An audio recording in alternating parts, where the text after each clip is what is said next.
Naglalaway talaga ako guys. Hindi ko talaga naintindihan yung pakiramdam ko. Ano sa tingin nyo guys? Mas-shock ba kayo? O mas-surprise ba kayo? Magagalit? my sexy baby. Good morning, Philippines! Hello guys, good morning. Nagluto ako guys agad ng egg. Almost 8 o'clock na. Iba yung gutom na naramdaman ko ngayon talaga. So yun, good morning. Monday tayo ngayon. Balik tayo trabaho. Nakalimutan kong dalhin. Balik tayo, yard work. Ngayong araw.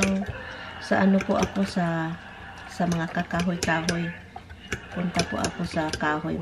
Tayo ng gusto ko rin sana magtanim ng halaman. So, tignan natin another project. Gusto kong maggawa ng project. Halaman. Yun sa palibot. Ano sa Tagalog sa palibot, guys? Yung circle. Round the tree man yung English. Sa palibot. Sa paligid ng kahoy. So, iba yung ko ngayon. Gutom. Parang iwan ko. Nakakalupa na gutom. Gutom talaga ako. So, ngayon, mag-egg. Magluto tayo ng egg na pareha sa Pinas. Nagising kami ni Tami, 4 o'clock. So, bumangon kami. Inom ako ng tubig. Sumakit ulo ko. Dahil, iwan ko kung bakit sumakit. And then, bumalik ako natulog. Hindi na, nagising ako 7. Sumakit. Masyadong sumakit. And then, yung sabi ko na, nagkutoy man ako diyan Sabi ko ba, yung tiyan ko, gutom na gutom. Iba yung gutom na naramdaman ko talaga. Hi guys! So ngayon, hindi ako sa labas. Hindi ako kasi akala ko 80 ngayon ang temperature. Hindi pala. Nasa 59, maginaw at saka mahangin. So ngayon, ang ginawa ko sa loob lang, dito lang tayo sa bahay.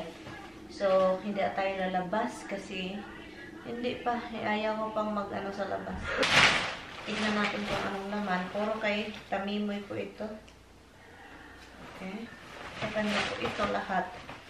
So, mga bagong laban naman ito. Ang gagawin ko na lang is i-fold at ilagay sa niya. Dito sa closet niya. And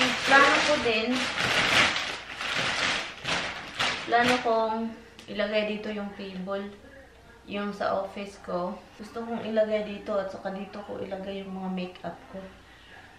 Para magamit ko naman, diba? Kasi yung makeup ko andun lang sa taas, hindi ko nagagamit.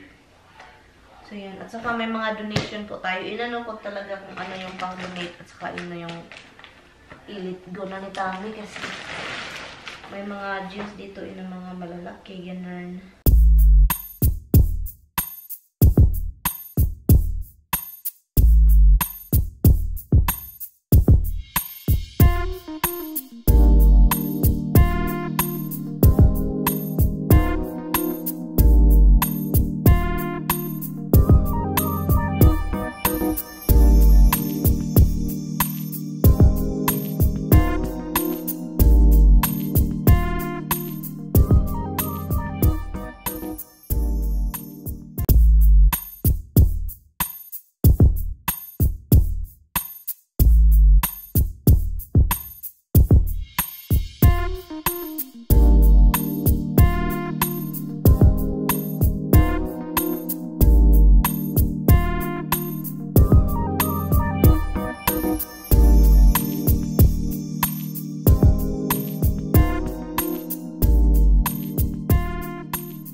Hi guys! Good evening na guys! Oh my God! It is almost 9 o'clock. Ginoo ko. Kanina talaga guys. Hindi ako nakapag-vlog. Kasi talaga yung pakiramdam ko talaga, hindi ko talaga maintindihan yung hindi ko feel talagang mag-vlog. So kahit kami ni Tami nag-scan ng mga papel ng tax kasi kailangan naming mag-file. Nakakaloka kasi hindi ko talaga mapigilan yung naramdaman ko.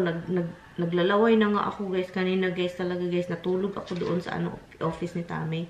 Kasi hindi ko nakayanan. Hindi nga ako nakapagluto. Ganun, hindi na, wala na. So sabi ko, maghiga ako, naglalaway talaga ako guys. Hindi ko talaga naintindihan yung pakiramdam ko kanina. Parang iwan ko talaga. As in, sabi ni Tami, okay na, wag na. Maghiga ka na lang, punta ka doon sa bed. Ayaw ko dito. Kasi parang may feel ko mas lalo, pasama pakiramdam ko. So, doon ako sa office ni Tami nahiga pagkatapos namin nag-ano ng mga papel. Kinaya ko talagang matapos yung tax ni Bianan at tax ni Mr. Anyway, tapos na siyang naligo din. Naligo. Sabi ko, maligo nga ako para mawala itong naramdaman ko. Hubad yun. So, yun guys. Hindi, in-stop kong vlog kasi ano, hubad si Mr. Galing naligo, galing sa taas. So, anyway, punta tayo sa taas. Kasi kanina pa yung kapatid ni Tami din nag-text.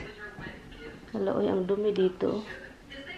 Nadumihan itong ano ba, mas madumi yung rug dito sa area na to. Kasi dito ako pumapasok, madumi yung pa ako. But anyway, so kanina pa yun, nag-text. Pumunta siya na naman sa isang bahay para magtapon doon siya ng basura. Tinanong niya ako, ano ba daw yung ano, kasi pupunta ba daw kami sa isang bahay. Sabi ko, hindi ko talaga feel. And then si Tami busy din sa papel. Sabi ko, so ano na lang, well, hindi na lang kami sabi ko, hindi na lang kami pupunta dyan. Bukas na lang ng umaga, kasi yung pakiramdam mo, akala ko, sabi ko pa kay Tami kaninahan, pag mawala ako, sabi pa niya, ay, shut up! So, hindi ko natuloy. Kasi gustong pumasok ni Hubs dito.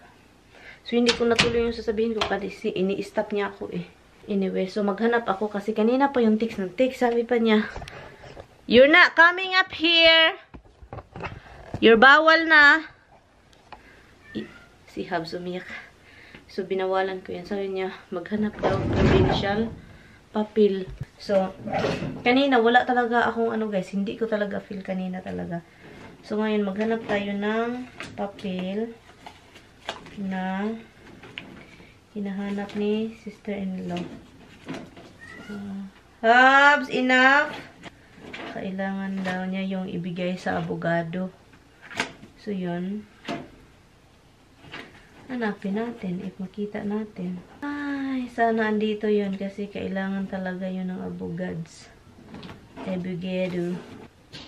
Hubs! Umiyak talaga.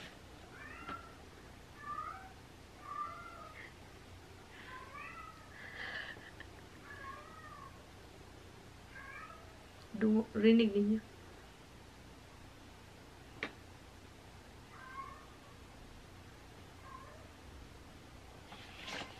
No. No. You stay over there.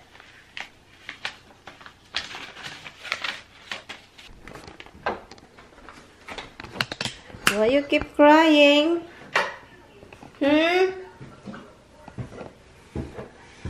Where are you? You cannot come up here anymore. You become a bad boy. You become a bad boy. No.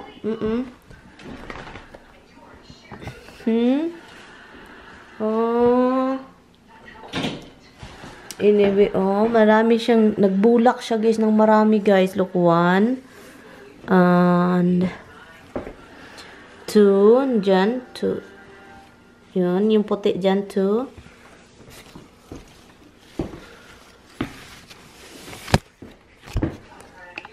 3. Nagbulak siya guys, nasayahan. Diba? Masaya. Anyway, may ano ako sa inyo. May kwento ako sa inyo. May ang kwento ko naman is, kanina nagda-drive ako. So, ang nangyayari, hold on.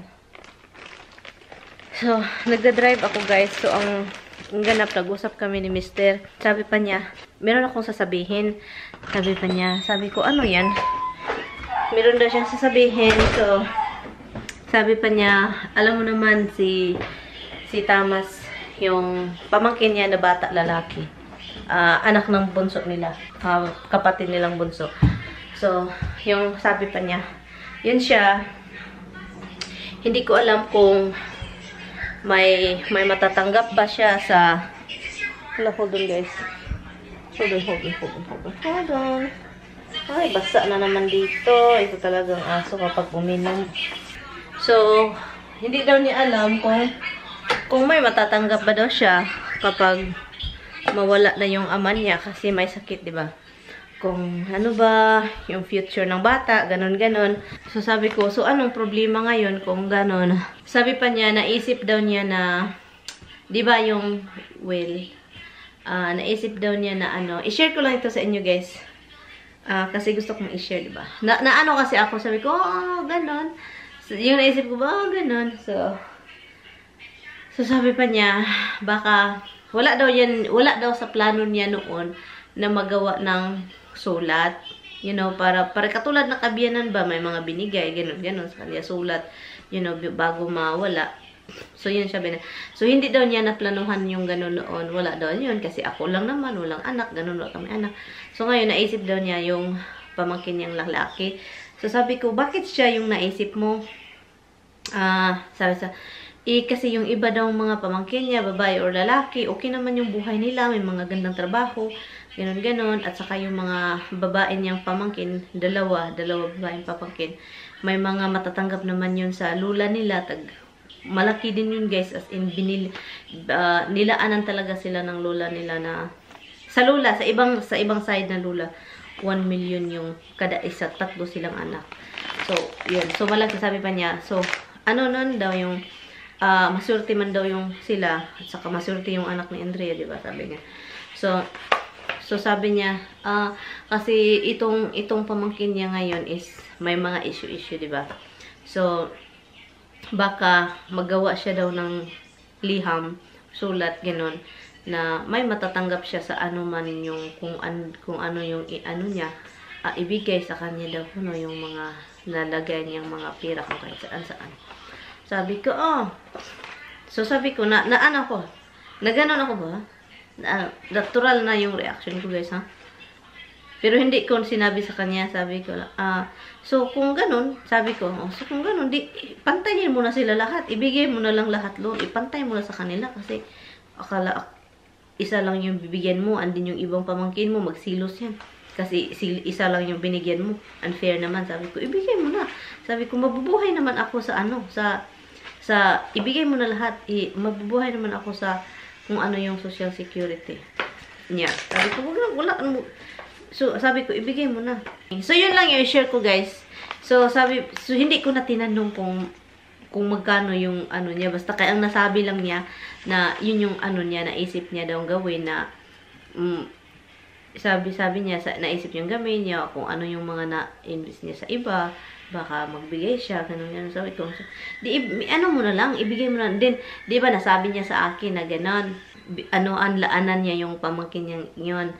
Sabi ko, sige, ako din, sabi ko, so ako din, pag mawala ako, so inano ko din sa kanya, sinishare ko sa kanya, sabi ko, ako din, pag mawala ako, ito yung gawin mo ha, wala naman akong kayamanan, kahit ano-ano, ang matatanggap ko lang is yung ko, life insurance ko, diba? So, yun, pero yung matatanggap mo, itong YouTube, i-continue mo. Sabi ko, i-continue mo yung YouTube. Nilista ko na talaga lahat, guys. Nilista ko na yung mga password sa ganon-ganon, sa AdSense, ganon-ganon. Sabi ko, so pag i-click mo itong ganito, makikita mo yan dyan. Kung malag-out ka, mayroong password. So, hanapin mo lang sa wallet ko, sabi ko. So, sabi niya, ay, bakit sinasabi mo yan? Sabi ko, sinabihan mo ako kung ano yung mga plano mo. Sinabi ko rin sa inyo para may income ka rin. At saka, i-update mo yun din yung viewers natin. Kayo guys, sabi ko, i-update mo kung anong nangyari sa akin, anong ganap, anong nararamdaman mo, ganun, para naman malaman ng mga viewers natin. Kasi mayroong tagapanood natin. So, kung gusto mo rin din, na para makuha mo yung pera din, i-change mo sa Google AdSense, sabi ko sa kanya, i-change mo sa Google AdSense yung bank account mo doon, ilagay mo. para doon sa'yo mapunta yung pera. So, update kahit ano lang, kasi once a week lang mag-update ka, no? Huwag mong gawing mga ilang minuto kasi mapapagod yung viewers natin. So, yun lang yung ano ko sa iyo. So, yun lang yung masabi ko. Sabi ko. So yun yung i-share ko lang sa inyo guys kasi natatawa ako kanina kasi sabi pa niya sa akin, turuan mo ako. Sabi pa niya, turuan mo ako sa laptop mo kasi hindi daw niya alam yung AdSense. Hindi. Sabi ko, may i-click ka lang doon. Pag open mo sa Safari, ganun. So, natawa na lang ako. Sabi ko, kaloka, seryoso. Yeah! I'm vlogging! Okay, hold on. So, yun guys. So, sinishare ko, diba, na ano sa tingin nyo guys? Mas-shock ba kayo? O mas-surprise ba kayo? Magagalit? Okay lang, ganun. Sa akin, na-shock. And then, sabi ko, ipantay mo na. Parang sabihin ko ibigay mo na lahat. Okay naman ako, mabubuhay naman ako sa mga, kung ano yung matatanggap niya sa, diba, pag may matatanggap. Sabi ko, totoong usapan na talaga, guys. Sabi ko, ibigay mo na lahat. Wala naman ako, mabubuhay na ako. So yun lang, guys. Anyway, tinatawag na ako ni Mr. Hi, guys. It's 10 o'clock na, guys. Nandun na si Tami sa kama. Matulog na kami kasi wala ako masyadong, hindi ako nagba-vlog guys dahil alam nyo na sinabi ko na kanina, diba? So bukas, punta kami na naman yung magpunta sa isang bahay sa New Rochelle. Come here! Night-night, Roxy! Night-night, come! Misty, come! Come, night-night! Parid! Tulog na tayo. What are you watching, Han? I forget. I forget.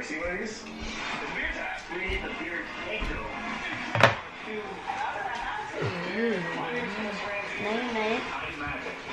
Hi, guys. my sexy baby. Good night, guys. Tulog lang kami. Hi, Roxy. Stop. What is the problem? Did you let him out, Han? We're out. They got their bones. They're all good. Oh, Dada give you bunty. Ito lucky man na, uy. Ay, so lucky man na, uy. Night-night na, monkey.